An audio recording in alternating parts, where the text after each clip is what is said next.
الرحيم ورتل القرآن ترتيلا صدق الله مولانا العظيم وبلغنا رسوله النبي الأمين المتين الكريم الرؤوف الرحيم ونحن على ذلك لمن الشاهدين والشاكرين والحمد لله رب العالمين۔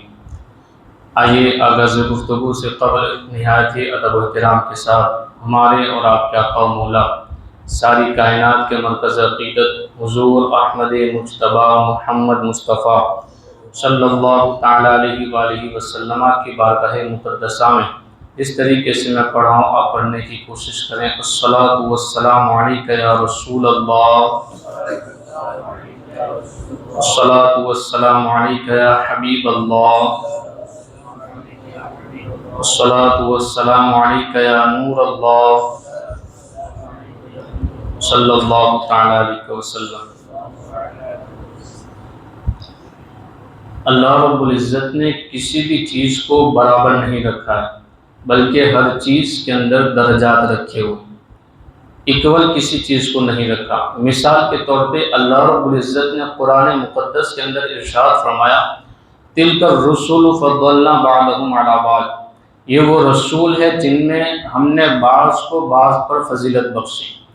تو اس سے بھی پتہ چلا کہ رسول برابر نہیں، حتیٰ کہ انبیاء کرام اور رسولوں میں سب سے افضل مقام اگر کسی کا ہے تو وہ ہمارے نبی صلی اللہ علیہ وسلم کا ہے۔ اسی طریقے سے جو مخلوقات اللہ رب العزت نے پیدا فرمائی، ان مخلوقات کے اندر بھی سب سے افضل اگر کوئی مخلوق ہے تو وہ حضرت انسان ہے۔ اسی طریقے سے آگے چل کر کے دیکھیے، دنوں کو بھی اللہ رب العزت نے برابر نہیں رکھے، بلکہ سارے دنوں کا سردار اللہ رب العزت نے جمعہ کو بنایا ہے۔ اسی طریقے سے ساری راتیں بھی برابر نہیں ہیں، اللہ رب العزت نے لیلۃ القدر کو ساری راتوں کے سردار بنایا ہے۔ اب آگے اور چل کر کے دیکھیے، صحابہ کرام، ان کے اندر بھی اللہ رب العزت نے درجات رکھے ہوئے ہیں۔ سارے صحابہ میں سب سے پہلا نمبر حضرت سیدنا صدیق اکبر رضی اللہ تعالیٰ عنہ کا ہے۔ اور اسی سے آگے بڑھیں تو جتنے بھی علوم اللہ رب العزت نے دنیاوی ہوں یا دینی ہوں دنیا کے اندر موجود ہیں، ان سارے علوم میں علوم دینیہ یہ سب سے افضل علوم ہیں۔ اور اس کے بعد جتنی بھی آسمانی کتابیں اللہ رب العزت نے نازل فرمائی، ان ساری آسمانی کتابوں میں سب سے افضل کتاب اگر کوئی ہے تو وہ قرآن مجید ہے۔ اب اس پر تھوڑی سی توجہ دیجیے کہ سارے علوم، ان علوم کے اندر علوم دینیہ کو اللہ رب العزت نے سب سے افضل بنایا ہے۔ اور یہ تمام علوم دینیہ اس وجہ سے افضل ہے کہ اللہ رب العزت کے راستے کی طرف پہنچنے کا یہ ایک بہترین ذریعہ ہے۔ اور ان علوم دینیہ کے اندر بھی سب سے افضل علم وہ ہے جو علم براہ راست قرآن سے تعلق رکھتا ہے۔ اور جو علم براہ راست قرآن سے تعلق رکھتا ہے اس علم کا نام ہے علم تجوید۔ اور چونکہ یہ علم تجوید وہ علم ہے جو الفاظ قرآن سے براہ راست تعلق رکھتا ہے، اور تجوید کے ماہرین اور محققین علماء نے اپنی کتابوں میں اس علم کے بارے میں یہاں تک لکھا ہے کہ علم تجوید اشرف العلوم ہے، اس وجہ سے کہ اس کا تعلق براہ راست کلام الہی سے۔ تو پتہ چلا کہ اللہ رب العزت نے سارے علوم کے اندر سب سے افضل علم اگر کسی کو رکھا ہے تو علم تجوید کو رکھا ہے۔ اب آگے چل کر کے اگر دیکھیں گے تو پتہ چلے گا کہ قرآن کے اندر جو علم تجوید کی اہمیت ہے، ہمارے علماء نے اس کو اتنے بہترین انداز میں بیان فرمایا ہے کہ ہم اس کو پڑھتے ہیں اور ہم اس کا جب مطالعہ کرتے ہیں، اس پر توجہ دیتے ہیں تو ہمیں پتہ چلتا ہے کہ اللہ رب العزت نے اس کو کتنی اہمیت عطا فرمائی ہے۔ اسی وجہ سے قرآن کے جہاں دیگر حقوق موجود ہیں ان میں ایک اہم ترین اور پہلا حق یہ ہے کہ جب اس کی تلاوت کی جائے الفاظ کی صحت اور تجوید کے ضروری قواعد کی رعایت کے ساتھ اس کی تلاوت کی جائے۔ اللہ رب العزت ارشاد فرماتا ہے وَرَتَّلْنَاهُ تَرْتِيلًا، ہم نے قرآن کو ترتیل کے ساتھ نازل فرمایا۔ دوسرے مقام پر ارشاد فرمایا وَرَتِّلِ الْقُرْآنَ تَرْتِيلًا، کہ قرآن کو اطمینان کے ساتھ صاف صاف تلاوت کرو، اس کو پڑھو۔ اب یہاں پر یہ جو قرآن کے اندر ترتیل کا لفظ آیا ہے، اس کی تفسیر کے اندر مولائے کائنات مولا علی رضی اللہ تعالیٰ عنہ ارشاد فرماتے ہیں کہ یہ ترتیل کا معنی کیا ہے۔ ارشاد فرمایا ہوا تجوید الحروف و معرفت الوقوف، کہ یہ ترتیل کا معنی ہے حروف کو تجوید اور وقوف کی معرفت کے ساتھ ادا کرنا، اس کو ترتیل کہا جاتا ہے، اس کو ترتیل کہا جاتا ہے۔ اب یہ اس کی اہمیت کا اندازہ اس سے بھی آپ لگائیں کہ یہ جو قرآن پاک کے ساتھ علم تجوید کا تعلق ہے، اس کے بارے میں امام جزری علیہ الرحمہ یہ بڑے بہترین امام گزرے ہیں۔ قرأت کی کتابوں کے اندر ان کی کتابیں بڑی مایہ ناز کتابیں ہیں، اور صدیوں سے ان کی کتابوں کو درسگاہ کے اندر پڑھایا جاتا ہے، طلباء کو پڑھایا جاتا ہے۔ اب یہ امام جزری اپنی کتاب کے اندر ارشاد فرماتے ہیں کہ جس طریقے سے اللہ رب العزت نے قرآن پاک کو نازل فرمایا ہے، اسی طریقے سے علم تجوید بھی منزل من اللہ ہے، علم تجوید بھی منزل من اللہ ہے۔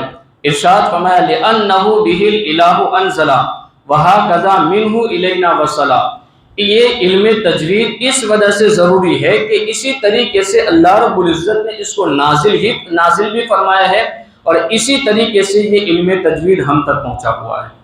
اس سے یہ پتہ چلا، امام جزری بتانا یہ چاہتے ہیں کہ جس طریقے سے کلام الہی منزل من اللہ ہے، اسی طریقے سے علم تجوید بھی منزل من اللہ ہے۔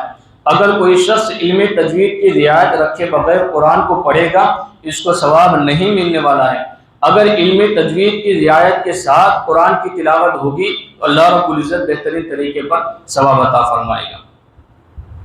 اب اگر کوئی بندہ علم تجوید کی رعایت نہیں کرتا ہے، امام جزری ارشاد فرماتے ہیں وَالْأَخْذُ بِالتَّجْوِيدِ لَازِمٌ مَنْ لَمْ يُجَوِّدِ الْقُرْآنَ آسِمٌ، ارشاد فرمایا کہ قرآن پاک کو تجوید کے ساتھ تلاوت کرنا اس کی اور اس کو پڑھنا یہ لازم اور ضروری ہے۔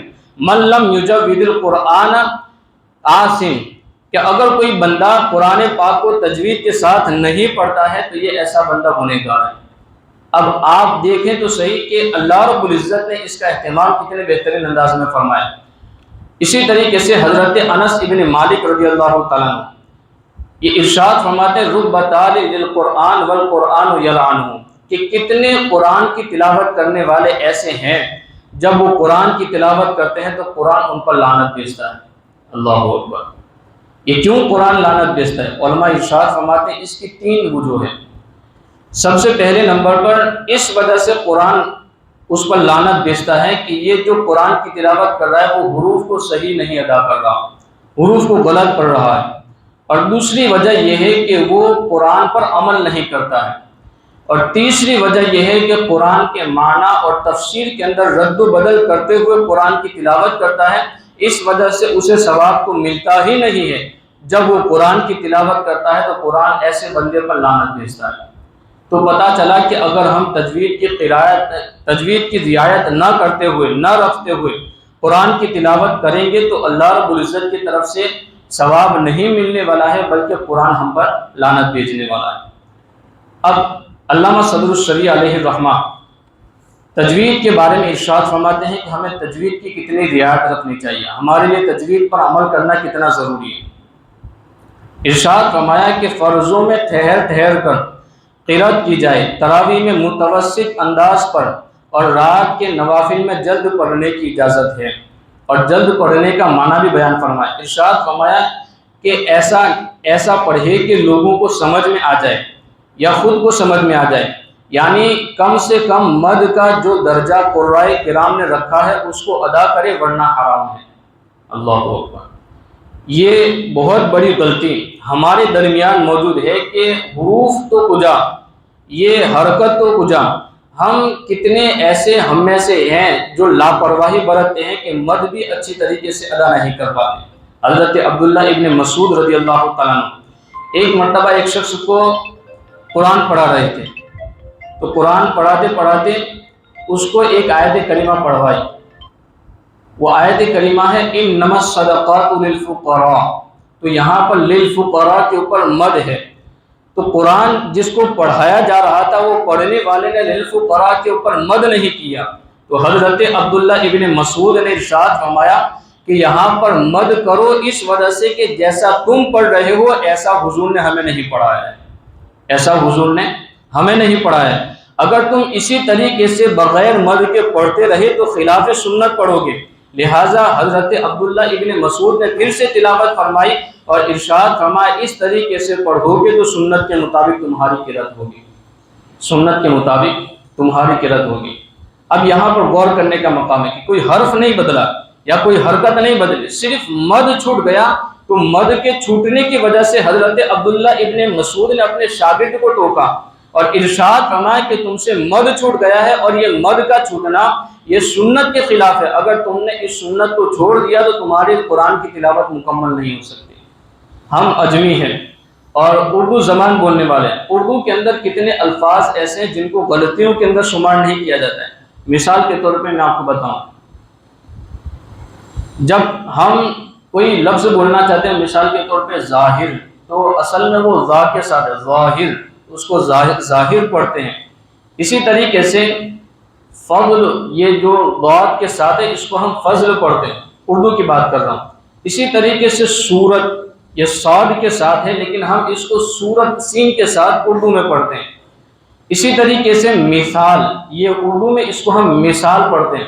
پھر بھی یہ غلطیاں ہے لیکن اس کو غلطی تسلیم نہیں کیا جاتا کیونکہ اس کو عمومی طور پر ایسا ہی پڑھا جاتا ہے، لیکن اگر یہی غلطی قرآن پاک کے پڑھنے کے اندر ہو جائے تو یہ لہن جلی کے درجے پر ہو جاتی ہے۔ یہ علماء کے نزدیک بہت بڑی غلطی ہے۔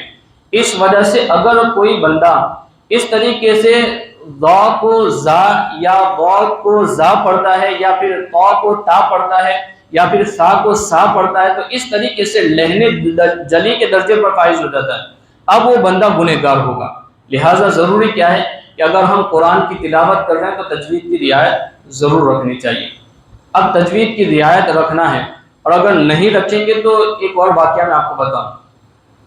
قرآن پاک کے اندر اللہ رب العزت نے تیسرے پارے کے اندر حضرت ابراہیم علیہ الصلوۃ والتسلیم کا واقعہ نقل فرمایا۔ حضرت ابراہیم علیہ الصلوۃ والتسلیم نے اللہ تبارک و تعالیٰ سے سوال کیا کہ تم مردوں کو کیسے زندہ کرتا ہے، کیف تحیی الموتیٰ، مولا تم مردوں کو کیسے زندہ کرتا ہے؟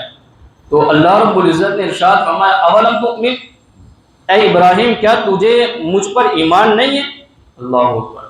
تو حضرت ابراہیم علیہ الصلوۃ والتسلیم نے کیا عرض کیا؟ وَلَٰكِن لِيَطْمَئِنَّ قَلْبِي، مولا میں تیرے اوپر ایمان تو رکھتا ہوں لیکن اس وجہ سے سوال کر رہا ہوں کہ میرا دل مطمئن ہو جائے۔ وَلَٰكِن لِيَطْمَئِنَّ قَلْبِي، یہاں پر قاف آیا ہے، قلبی لفظ اس میں قاف آیا ہوا ہے، دو نقطے کا۔ اگر یہاں پر اس کو قاف کو ہٹا کر کے کاف پڑھا جائے اس کا معنی کتنا تبدیل ہو جاتا ہے۔ آج ہمیں اس کی رعایت نہ رکھنے کی وجہ سے ہماری نمازیں برباد ہو جاتی ہیں، قرآن کی تلاوت صحیح انداز میں نہیں ہو پاتی ہے۔ اس کو اگر قاف کو کاف پڑھ دیا جائے بغیر نقطے والا تو معنی کیا ہوگا؟ وَلَٰكِن لِيَطْمَئِنَّ قَلْبِي، میں چاہتا ہوں کہ میرا کتا مطمئن ہو جائے۔ اللہ اکبر۔ یہ علماء بیٹھے ہوئے ہیں، ہمارے اساتذہ بھی بیٹھے ہوئے ہیں۔ قلبی کو قلبی پڑھ لیا جائے تو اس کا معنی ہو جاتا ہے کہ مولا میں چاہتا ہوں کہ میرا کتا مطمئن ہو جائے۔ معاذ اللہ رب العالمین، یہ قرآن کے اندر تحریف ہے یا نہیں؟ اس وجہ سے ان تحریفات سے بچنے کے لیے، ان لہن جلی اور بڑی بڑی غلطیوں سے بچنے کے لیے ہمارے لیے ضروری ہے ہم تجوید کی طرف توجہ دیں۔ الحمدللہ رب العالمین، یہ ہیرا اسلامیات بڑا بہترین نصاب ہے، اس کے اندر ایک بہترین سیشن ہے تجوید کا، اور یہ تجوید کا سیشن ہمارے بچوں کے لیے ایسا ہے جو ہمارے بچوں کو ایک بہترین روشن مستقبل عطا کرنے والا ہے۔ اگر ہم نے تجوید کی رعایت کے ساتھ خود بھی اس پر عمل کیا اور بچوں کو بھی پڑھوایا اس طریقے سے تو انشاءاللہ ہمارے بچوں کا فیوچر ایک بہترین طریقے پر روشن ہوگا۔ اور یہ ہمارے استاد گرامی مولانا غلام یاسین صاحب اور ان کی پوری ٹیم قابل مبارکباد ہے، انہوں نے ایک بہترین نصاب تیار کیا اور ہمیں عطا فرمایا ہے۔ انشاءاللہ اگر اس نصاب کے مطابق ہم اپنے بچوں کو پڑھائیں گے تو علمی تجوید پر عمل کرنے کا بھی ثواب ملے گا، قرآن پاک پر عمل کرنے کا بھی ثواب ملے گا، بہترین طریقے پر تلاوت بھی ہوگی۔ اللہ رب العزت ہمیں عمل کرنے کی توفیق عطا فرمائے۔ السلام علیکم ورحمۃ اللہ وبرکاتہ۔